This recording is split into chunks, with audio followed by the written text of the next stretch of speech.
In this video with high tunnel flower farmer Emily Pek, we asked some questions that most farmers may not want to answer. What frustrates you or what sucks about farming? This is your chance to be honest. You said it, that you love farming. Do you feel like you're almost exploiting yourself? And if you're a beginning farmer, this episode definitely applies to you. And yeah, every farmer I know is completely stretched thin. While we cover the hard questions all small farmers battle with, we're also going to take a dive into the reasons Emily loves farming. Yeah, obviously I have to love something about it, or like I wouldn't keep doing it. Make sure you stick around until the end of this video if you want to hear the real life struggles and joys of small farming and our conversation on making a fair wage as a small producer. Now, if you missed the last videos that are part of this interview series with high tunnel flower farmer Emily Pek, don't worry. I linked to them all below in the description, and you can check them out when you have time. Now let's get into this video. What frustrates you or what sucks about farming? This is your chance to be honest, I guess, and like get some of that off your chest if you want to. Yeah, it's kind of a very emotional question for me, and tied in with like a daily existential crisis. Yeah, I think the thing that's most frustrating about farming to me is the price of like the goods aren't reflective of like the labor that goes into it. I mean, if you really want to get deep, like, I don't know. Yeah. Like, I mean, be honest. I mean, like, for sure. This is like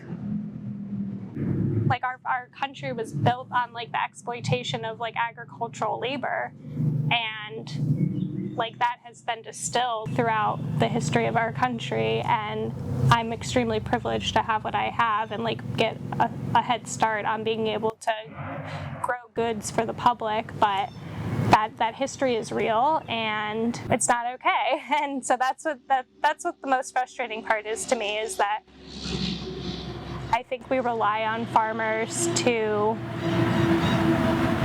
grow our food and grow our textiles and grow our flowers and grow all these things, but not really understanding like the labor that goes into it, and that if you're getting something cheap, it's because somebody's getting exploited. And I'm not saying it's me necessarily, but that's the story that I think is like very important to tell as a farmer. And there's definitely a disconnect between what people like feel like they should be paying for things and what you did to make that thing. We could get more into this. Like, this is like a whole nother thing. But, yeah. I wonder if that's why I'm like, I don't know how far you want me to go, but that is like very much a passion of mine and why I started the farm. So, yeah. I feel you. No, it's just I do wonder if that start is what has given people the perception of how they perceive what food and other agricultural products are worth. Like, we've had a skewed perception through history. There's never been a real input of everyone's getting paid a fair amount or at all for a long period of time. And I wonder if that's trickled down till now. It's all in our subconscious that food and flowers and textile, all that stuff, it should cost X, when really it's costing this. Someone's not getting what they deserve along the line. And you mentioned like you're not taking, normal pay that you would want through the farm yet. It's still early years, but that's got to be tough, and you're battling that perception. Would you say a lot of your frustrations originate from people's perceived value versus how much effort you're putting in?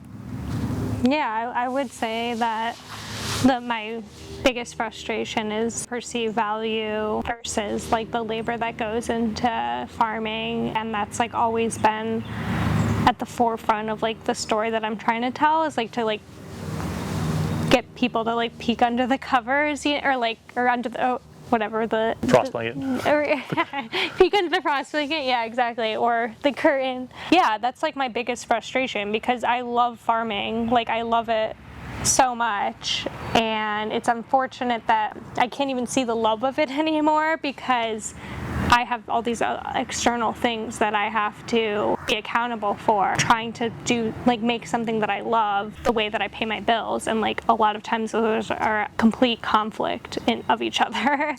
And I think that I wish more people would understand that. Like it's hard for me to compete against like your whole life thinking that the value of something is what it is, but not understanding that again, someone's being exploited along the lines, you know. And because so many things are imported, you don't get to meet that person, and so it's out of sight, out of mind. But I'm here to tell you that, you know, this is what it's like. Yeah, I only started paying myself last year, and it's only a fraction of what I actually need to pay my bills. And yeah, every farmer I know is completely stretched thin, and that doesn't make sense. Like, it just doesn't make sense. All the farmers you know are stretched thin, and you said it, that you love farming.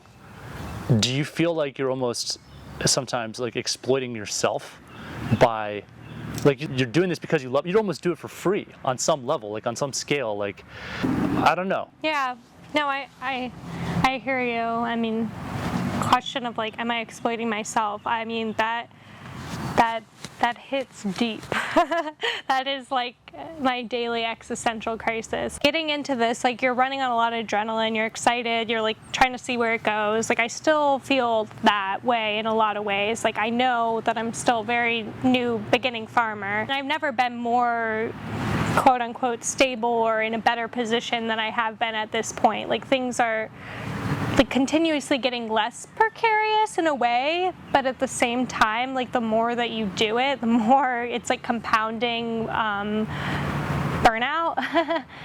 At a certain point, like, how much longer can I do this without like paying myself the way that I want? At what point am I like giving so much of myself for others that like I'm not even taking care of myself, you know? And like, that's not why I wanted to get into it. Like, I'm always talk about equitable farming, like that needs to apply to me, like, and it doesn't. Like, I think you know, my wonderful friend that I was able to hire last year, like, paid them pretty well, like, comparatively to what farm labor is, like, which is like, people would be shocked to hear what farm labor is, but like I felt that it was comparable, but I didn't extend that to myself.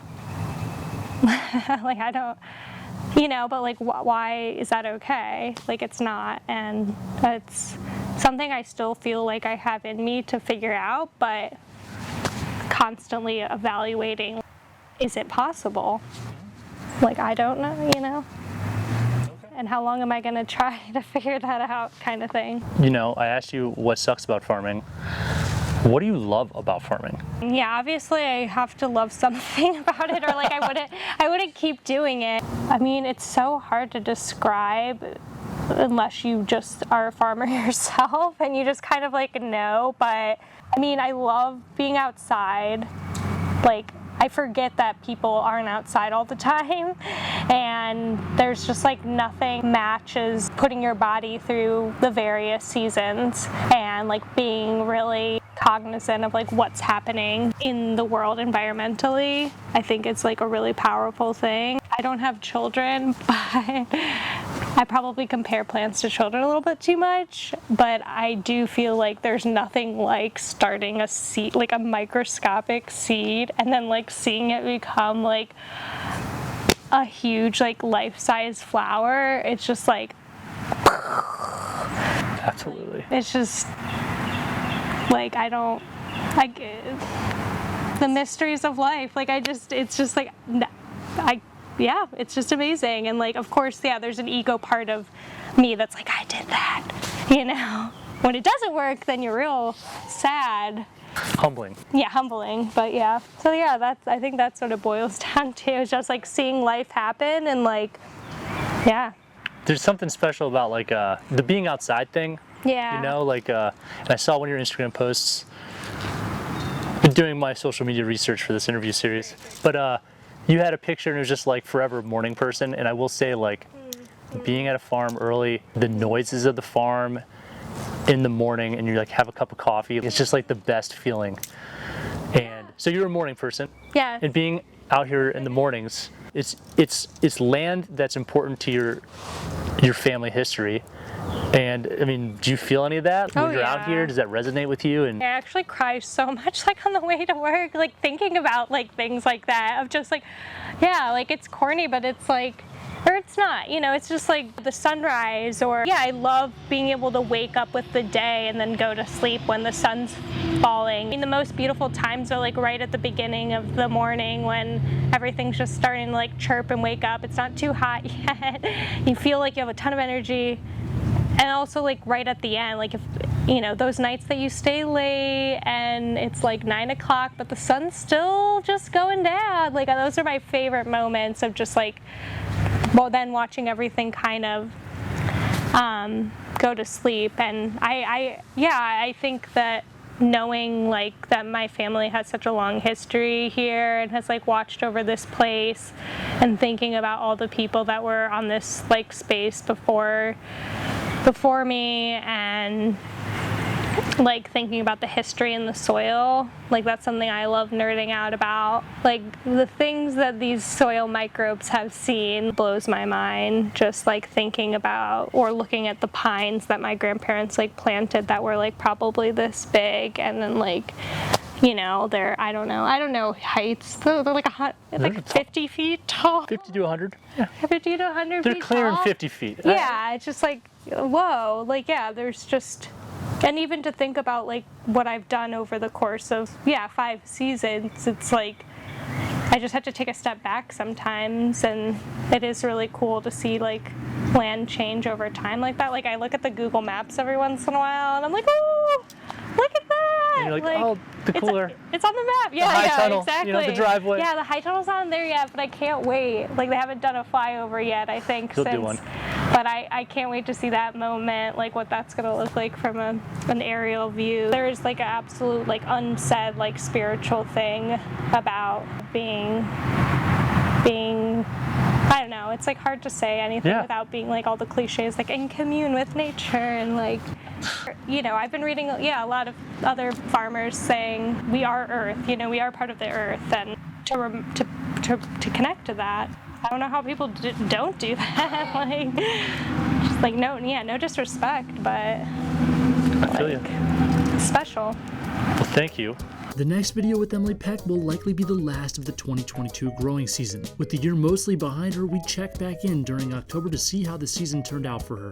We'll have a link to the next video in this video's description, and you can also subscribe to our channel and click the bell icon to be notified when future videos are released. You can find Emily of Frayed Not Farm on Instagram at FrayedNotFarm or at her website, FrayedNotFarm.com. Thanks for watching.